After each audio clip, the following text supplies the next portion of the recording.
Hello and welcome to our webinar, PLM Windchill 11.2 Enhancement Highlights, hosted by PTC and Barry Waymiller Design Group. My name is Scott Cargill, Director at Barry Waymiller Design Group, and I will be moderating today's webinar.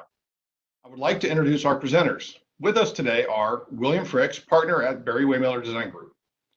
William leads a global multicultural team of manufacturing and IT consultants who deliver digital transformation initiatives through new manufacturing and engineering strategies, cultural change, and process digitization. William has over 25 years of experience providing manufacturing innovation, spanning multiple industries, including life sciences, industrial machinery and equipment, food and beverage, and consumer products. We also have Cody Wiltrout, Virtual Application Engineer at PTC. Cody is a graduate from Penn State University. He has been with PTC for 3 years and specializes in Creo and Windchill. Located near Pittsburgh, Cody works with the Virtual Center of Excellence within PTC as a virtual application engineer, whose team supports virtual demonstrations.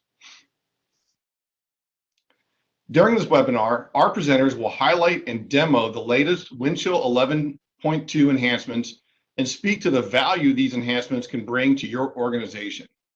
We will have a Q&A session at the end of our presentation. However, you can record your questions in advance of this session by entering your question into the Q&A text box located in the lower right-hand corner of your screen. And now, I would like to introduce you to William, who will kick off our discussion. Scott, first I want to welcome everyone to today's webinar. You're going to see some powerful new functions in Windchill 11.2 that we hope you'll be able to leverage to enhance your productivity. Before we get started with the demonstration, I'd like to introduce Barry Waymiller to you. Founded in 1885 as the world's first maker of inline bottle pasteurizing, Barry Waymiller has grown to one of the world's largest providers of packaging automation with annual sales over $3 billion. When I started with the firm 17 years ago, we had just crossed over $1 billion in revenue. Our growth is a result of strong organic initiatives, over 100 acquisitions, but most importantly, our people. If you get the chance, I highly recommend you Google Bob Chapman, the man you see in the lower left corner. Bob and the over 12,000 team members of Barry Waymiller have created a unique culture. So unique, in fact, that the Harvard Business School teaches emerging business leaders how Barry Waymiller's truly human leadership model can positively impact lives while building successful companies. Design Group is the engineering, IT consulting, and technical services division of the Barry Waymiller companies. True to our heritage, Design Group is focused on manufacturing. Our 1,500 professionals worldwide bring extensive industry experience to every project. Our client list ranges from some of the best known electronics, consumer products, and life science brands in the world to startups with the next great product. As a manufacturer ourselves, we know what it takes to make world-class products. And with 45 locations in the US, we probably have an office near you. Our website address is on the bottom of the slide. Now, as promised, Cody is going to show us some cool new features in Windchill 11.2. Cody? All right, thank you very much. It's great to be here with all of you today, and today we're going to be going through quite a few enhancements inside of Windchill. We're going to be looking at some CAD data management updates, as well as new enhancements in Windchill visualization services, change management, and parts link. We're also going to be talking about Webhook subscriptions inside of Windchill, and lastly, some of the newer capabilities to come to ThingWorx Navigate as well. So starting off with that CAD data management enhancements, you now have the ability for administrators to specify specific views and who they want those to be shared with. This gives some usability improvement, being able to find the appropriate table view for users and being able to display the correct information for administrators. This is a pretty sought after enhancement, especially for clients who have more than one organization or product inside of Windchill. This is a great way to organize your information so that it's the most useful by who's looking at it and where they're looking at it. We've also now made it easier to change attributes during the save as action. So traditionally, if any of you have used this before, you might recognize it as being something similar to a copy and paste. But if you wanted to make changes to any of the attributes inside of Windchill, you'd have to check those objects out individually and change the attributes. If you have even a moderate sized assembly, even something small with say 100 parts inside of it, checking out each of those and changing the attributes can be pretty time consuming. So that's why we've made this a lot smoother and easier to do now by giving you the ability to change all the attributes for those components inside of that save as action without having to check those components out. Let's go ahead inside of Windchill and take a look at how that works. Starting from my home screen here, I'm just going to browse into my Snow context and look at one of my Snow workspaces under there so we can take a look at those tables and that save as functionality. Once I'm inside of my workspace here, if I wanted to create a new view for specific people, I would simply come up to the object list and choose to customize it. When you launch a customization, we're just going to save a new table view. And the first thing we're going to need to do for this table view is, of course, give it a name. We'll just name it Demo for today's purposes. But once you give your table a name, you can start choosing how you want to share this with people. So you can go based off of different contexts. You can search for those inside of Windchill, of course, as well. And you can search for any and all of them or be more specific. But then you can start applying who you want this to be seen by and in what context. After you have chosen the context that you want to show this to, you can then start by picking the type of objects that you want to be able to display inside of these tables. Once you have your objects listed and you can see you have a lot of options there, you can start setting filters around those objects. So from the object type list, you would choose what type it is and then add any filters around access or different information on those to display what's most important in the table. Once you've got your object types and your filters set up, you can then set the columns. So this is where you really get into the meat of building out that table, picking what information you want displayed and in what columns. And then once you have your columns picked, choose how you actually want those to be sorted and lined up. And you can have a few different options and sorting criteria for that. And then it would publish and be able to be viewed by whoever is inside of those contexts. So just a lot more precision there in being able to really create those tables so that they're very useful based on where someone is looking for them at. Going past just being able to create those tables, we also now have the ability to update those attributes with that save as functionality. So I'll just choose this assembly and choose save as. And it's going to launch a table that many of you are probably familiar with the initial functionality of being able to generate those new names, choose which objects you want to reuse. But something I want to point out here is in our example, we have a list of materials being assigned to these objects. And maybe for this new save as version, I don't want to be using steel for the product. Well, that's fine. I can just select the components that I'm interested in. We'll turn off the rubber and other components and then say, I want to edit the attribute for the selected objects here. It's going to open up a little attribute table that you can choose from. In our case, we only have material here, but of course, if you have other materials or other attributes, you can have those listed there. And then choose what your new object name is going to be. Then you can apply it and you'll see that it applies it to all of the objects at once. So much faster than going through and checking those out and individually editing those. Just come into the table when you do the save as, choose what you want those attributes to be, and when it saves them, they'll have those new properties to them. I would also like to note that we've been doing this with Creo parts for today's demonstration. But this, of course, works with other CAD tools as well. You get that same new functionality with the save as and those table views and can display properties around those different CAD objects in the same way that you could a Creo object. So this is not CAD specific. Okay, then moving forward from the CAD update functionalities, we next have visualization service updates inside of Windchill. You now have the ability to open up multiple versions of a history of an object inside of Creo View with one action. And what this allows you to do is have a very easy visual comparison to look at different design versions, compare design ideas, as well as being able to, with Creo View MCAD, dig even further in and have it do a side-by-side comparison of attributes and visually highlight what differences you have there. So go ahead and take a look at how that works inside of Windchill and Creo View. To do this, all you need to do is come to an object that you're interested in. We're going to keep working with this ski from our snowmobile today. Come to its history tab and choose the versions that you're interested in. And then inside of the history table, make sure it's from inside of here, choose the Opening Creo View tab. This is then going to launch Creo View and allow you to display that information. Here we can see we have our two different skis, pretty similar. We can always transform them, move them apart so that we can visually start comparing them, do any self-analysis there.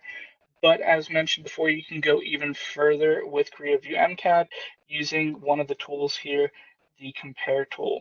So if I choose Compare, it's going to ask me to pick my object types. So I have my 1.1 version and my 1.3 version.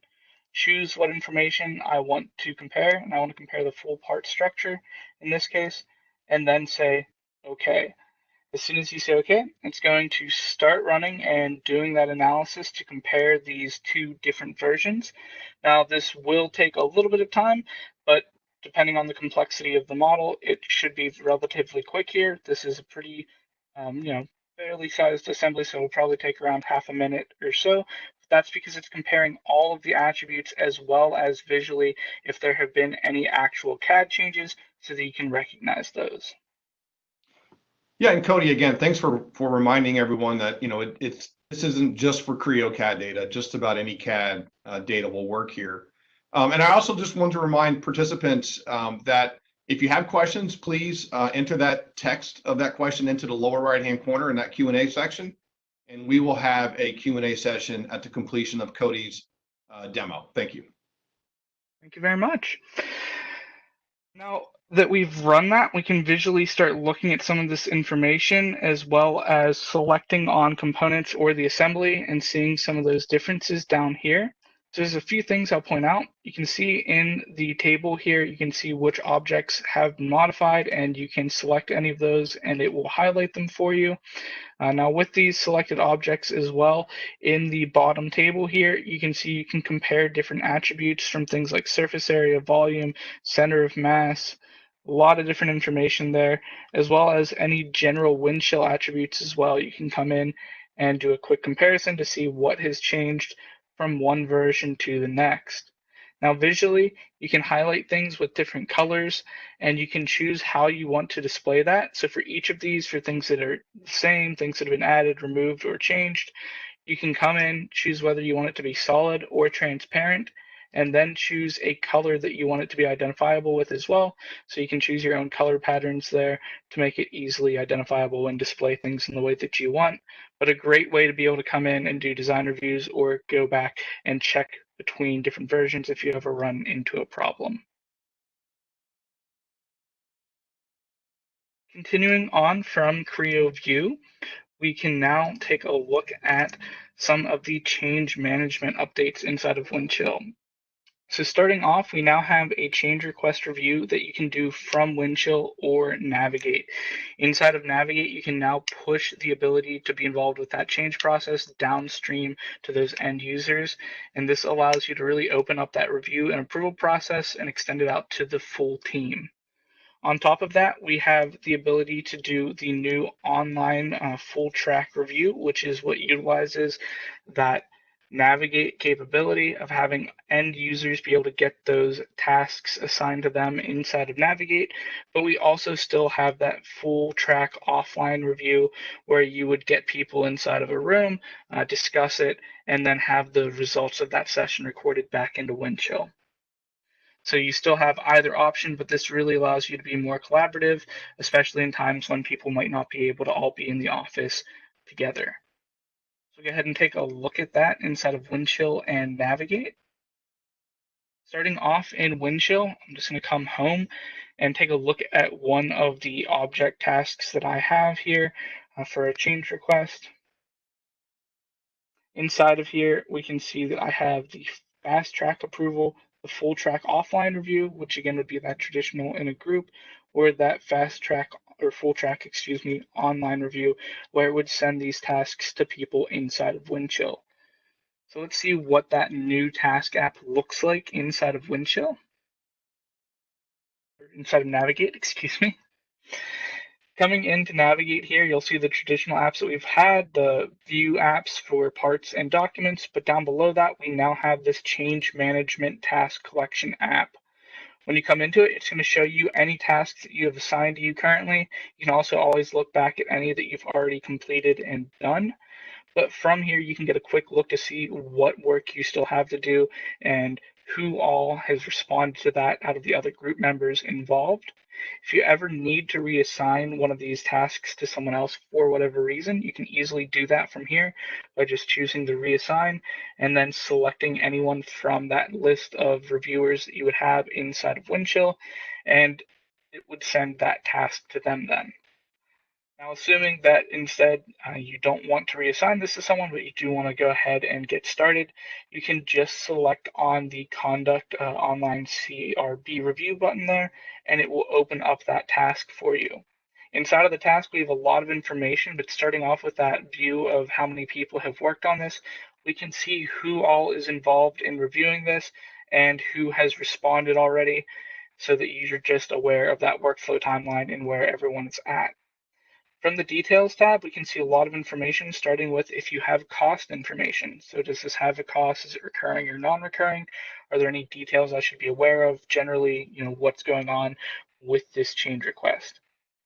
Past that, then, you have the ability to look at all of the affected items. So just like inside of Windchill, where you have that data association, here inside of Navigate, you're going to see that same functionality. So we can see all of the objects that are going to be affected by this change process. And from here, then, I can easily make myself aware, see what all the downstream impacts are going to be, as well as inside of Navigate, easily review this information so I can be confident in my response to the request and to this task. Starting with this seat, we can go to the Details tab, and from there navigate to our part structure. We could look around at the part and the assembly. We could open up any of these individual parts, access their drawings, whatever information it would need to be for me to do my full review.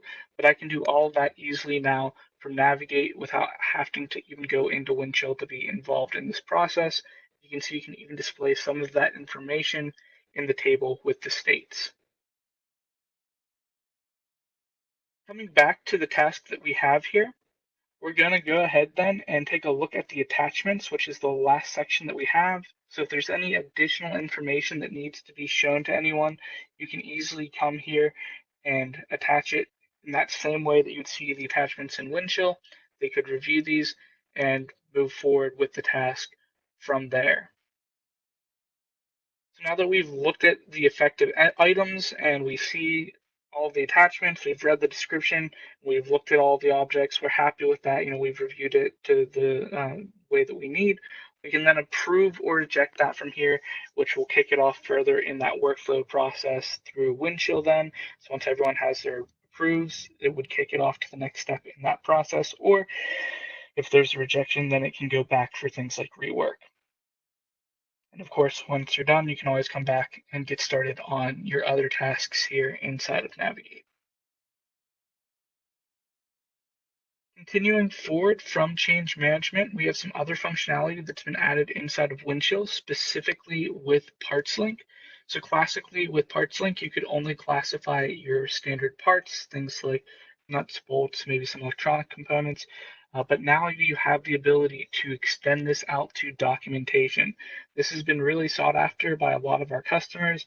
A lot of people use Windchill to manage a lot of documentation, and there's a lot of document types, especially if you start getting into things like quality or end products like user manuals. That can be a lot of information to manage, and it's great to have a new way to be able to quickly and easily categorize it and find it inside of Windchill. So it's going to give you that same functionality of being able to set things up the way that you want, and then being able to search based off of that. You also now have the ability to support multiple classification structures with the flexibility to create new namespaces. So if you want to break your structures down even further or create new structures just to make it easier for your organization and for the way people search, you have the flexibility to do that. Take a look at that inside of Windchill here.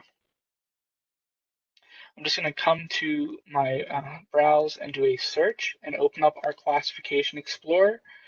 Now, starting off in our Classification Explorer, we can see we have some of those traditional parts classifications that I mentioned, but at the top, I can now choose different structures and go to the document structure instead.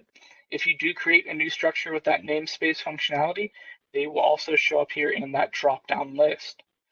Inside of here, we have the breakdown on the left-hand side with that branching tree that we could look through. Of course, we can always select inside of the table as well. So I'm interested in maybe manuals, and under those manuals, I want to look at owner manuals specifically.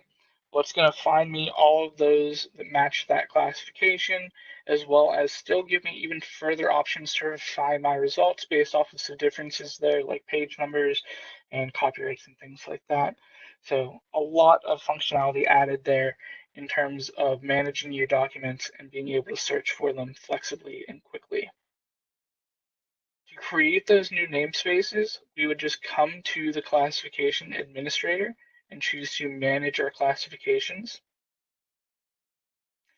Inside of this classification management, you have the ability to always add some new nodes like we've traditionally done, but we now have the ability to also create these new namespaces. So here you would be inserting a node under this namespace. So for example, parts or documents, but you can also now create that new namespace. Give it a name, and you can also give it a separate internal name. Give it display values. So if you want to choose any images or anything like that, start branching out the organization for it and create those structures. So a lot of flexibility added in general to PartsLink as well, being able to easily view that information and structure it the way that you want.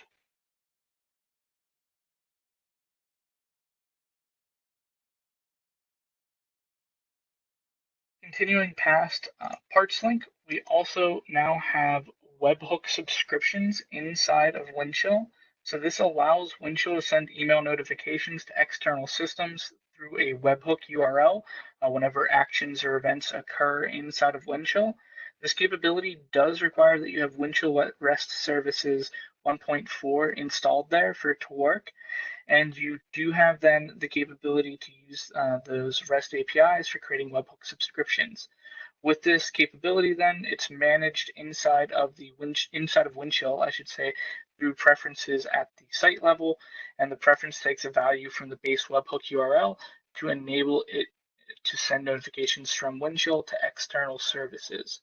And now this isn't something that really demos very well, so we're not going to be showing this today. But if there is any interest in the audience around this, please do feel free to reach out, and we'd be happy to have a deeper conversation with you around this new functionality. Lastly, inside of today's kind of walkthrough, of what's new, we have some of those newer capabilities for Navigate. First up, we have a new View app update, which allows you to view 3D annotation sets inside of that structure app directly. So if you have things like model-based definition information, you can display that on those parts right there, easy for anyone to open up and view and look at.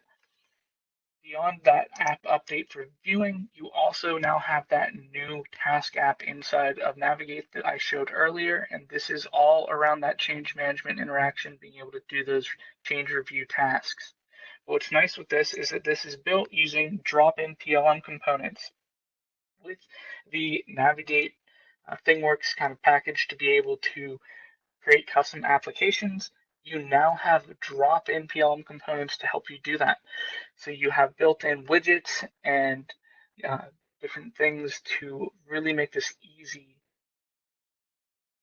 and a smoother process for our end users in building out their own custom mashups. So go ahead back to Navigate then to finish this off and show you some of that newer functionality. Starting off in Navigate, I want to show a drawing here that we have for this little spindle that we're going to be using for today's demonstration. Inside of this drawing, we have some traditional annotation data that someone might come and get. And of course, you can always use this traditional method to view this type of information. But a lot of companies are starting to move towards model-based definition, adding annotations directly onto the 3D model so that their design intent is clear.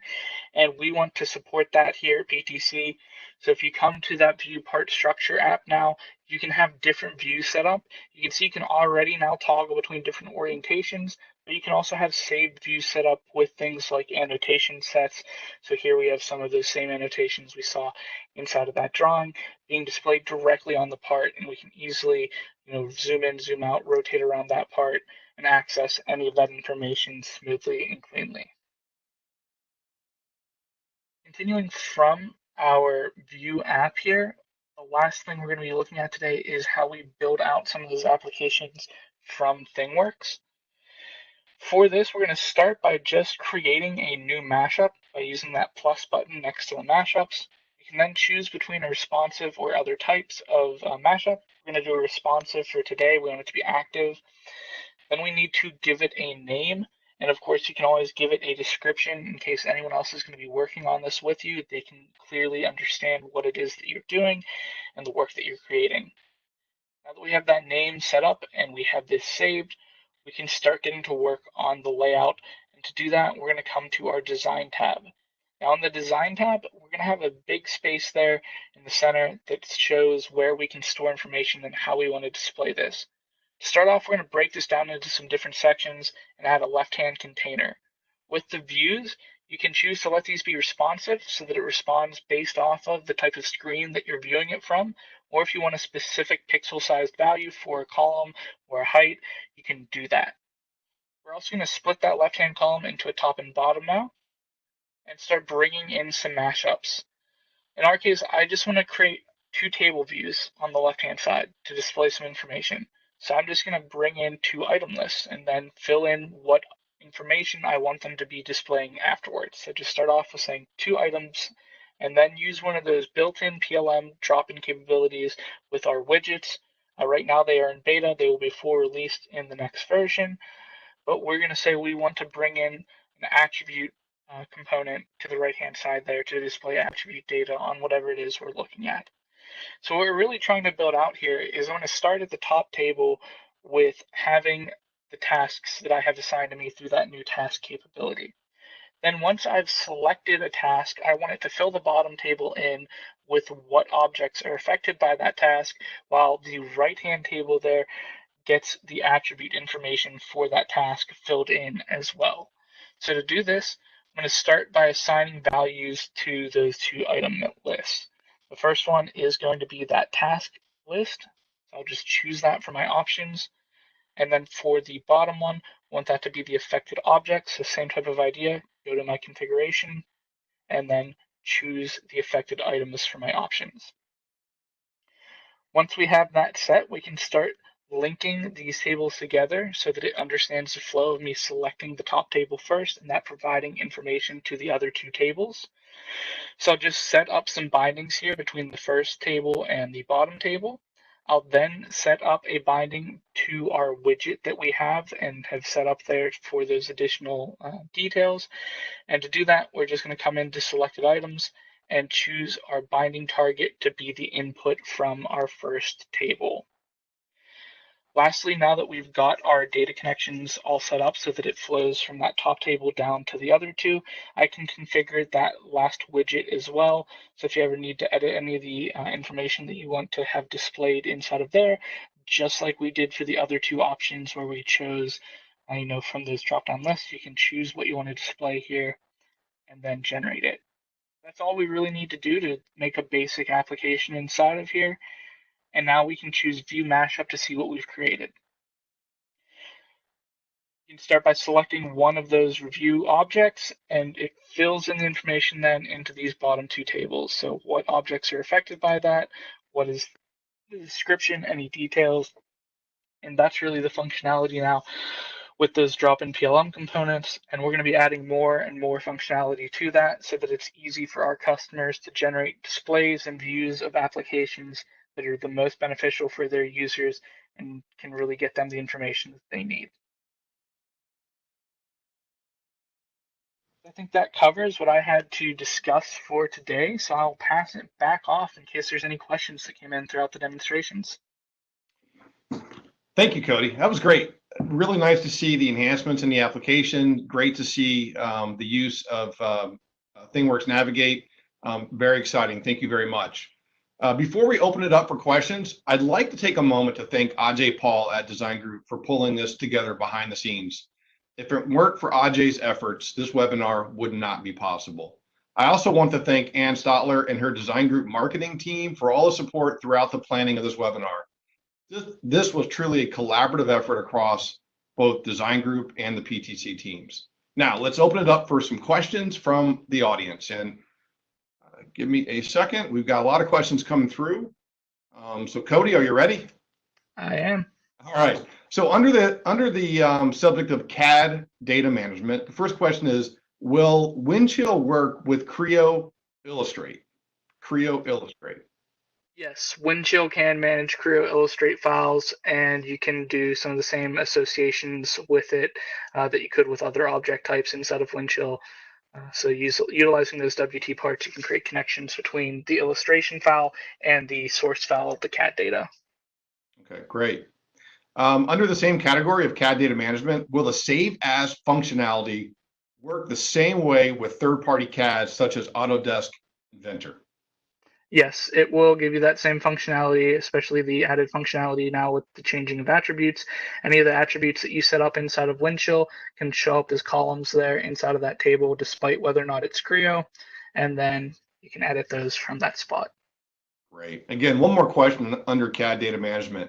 Can a normal user, other than context admins and managers, be able to share the views within a role or internal groups?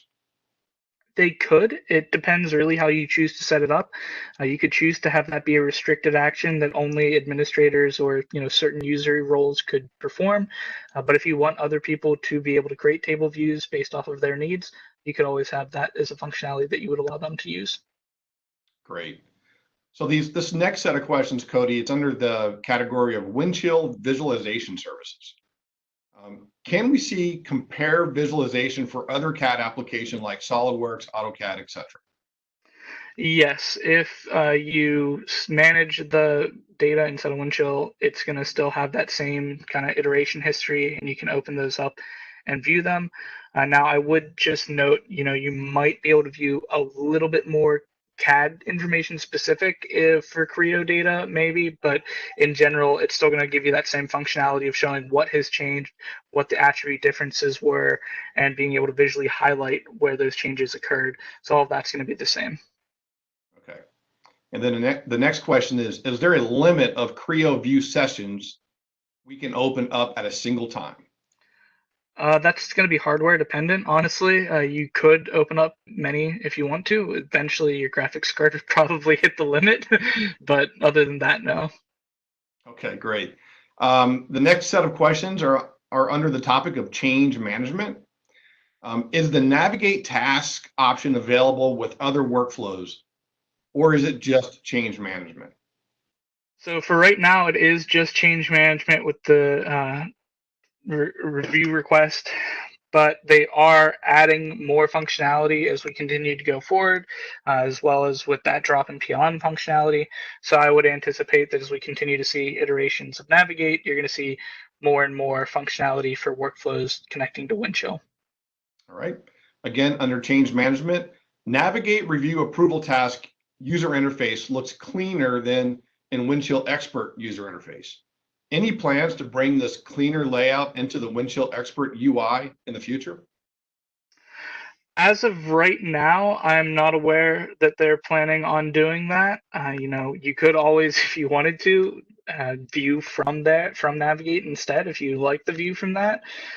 You can bring in some table views from Navigate into Windchill, I know, depending on how you set it up, but that's more of a configuration. So something you could do, but it's not an out-of-the-box thing at the moment. I'm not sure that they have plans to do that, but I can always look into that and then send off any information I find out. Okay.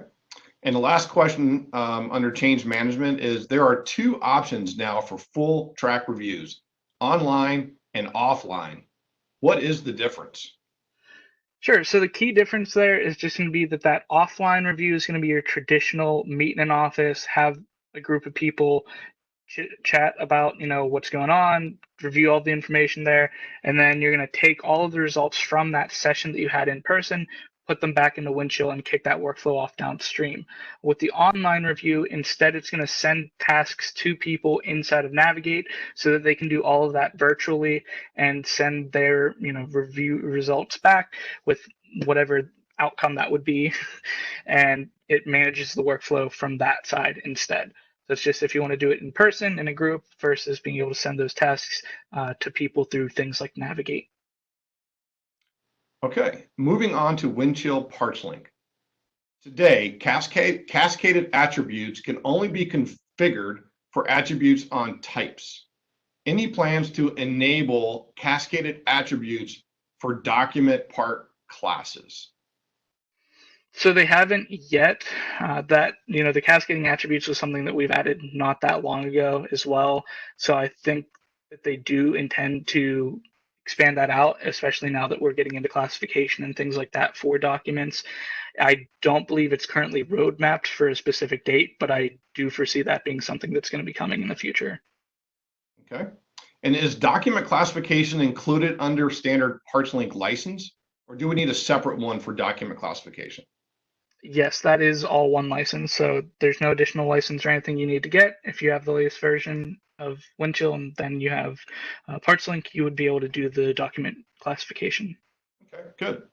And then on the Webhook subscriptions, someone for the audience was asking for a practical example as to how the new function can be used. An example of an external system or something like that. Sure. So, for example, if you don't have currently a tight integration to your ERP system, you could do something like have it set inside of Windchill so that when you go through a change management process, at the end of that, when it hits a release for a cycle, have it automatically send off an email then to that ERP system that could start off another workflow from that side to bring up the latest data or whatever it would be. So this is just a good way to be able to get systems to interact with each other without having to go through a whole lot of connection pain. Okay. And then one more question specific to today's topics. It's under the category of workflow access from ThingWorx Navigate. The question is all the general functionality available for workflows in Navigate, like reassign task, task history, etc.? So is that built into Navigate? Yes, automatically. Can you repeat that for me? Yeah, sure. Is all the general functionality available for workflows in Navigate? Okay, yeah. So general functionality, as in from Windchill in Navigate. In general, yes. You might experience it in a slightly different way. You're not going to go to the Structure tab to look at, or you're going to go to the View Structure app inside of Navigate, not a full Structure tab inside of Windchill. Display slightly different information, but same idea. You can see histories and things. You can see who's working on it, but it's not going to give you like the full history tab that you would see in Windchill. So same types of information, just slightly different views into it. Okay. And then the last question is more of a general question, Cody. And it goes as a general question for, would you recommend a new Windchill customer to go with Windchill 11.2 or go with 11.1, then upgrade to 12? What should be the decision factor? Well, I think that's a big conversation to have, especially one that you would want to be having with whoever is going to be implementing for you. There are a lot of new functionality that we've just talked about today that could be great for you as a customer. Depends really on what your needs are. You could go to 11.2 right now, assuming that maybe you're interested in doing a lot of document management, for example, and so that parts link document capability would be huge. Well, then that's a great reason to do that. If some of the features aren't necessarily the top of your ticket list, maybe then do wait for the 12 release. It's really a conversation around what's best for your business and what's going to give you the most value. Yeah, no, absolutely, Cody. I I would agree with that. And if you have any questions, please call Design Group. We can certainly help you with that, understanding your requirements and establish a Windchill roadmap for you. So I think that's all the questions that I have for right now. Now, if we didn't get to all your questions, we will certainly make sure we document that and we'll send it out as an attachment.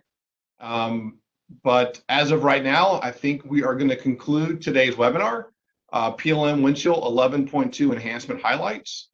If you wish to see a complete list of all the 11.2 enhancements or more detail on what you saw today, you can visit the PTC Windchill Help Center and click on the What's New and then 11.2.2.00. And I think there's a slide on that, Cody, if you can advance. Sorry about that. No, that's okay. There's just a visual there as to where you can locate that. And you could also, like I had mentioned in the chat, we did record today's session. We're going to email out the link to that recording to all the registrants, and it'll also be posted on the Barry Waymiller Design Group YouTube channel. Again, we're going to be posting this on the Barry Waymiller Design Group YouTube channel. I'd like to thank our presenters for making this an informative webinar, and thanks to our audience for participating in today's session. We hope you found today's event valuable and that you will return for future PTC and Barry Waymiller Design Group hosted webinars. Thank you.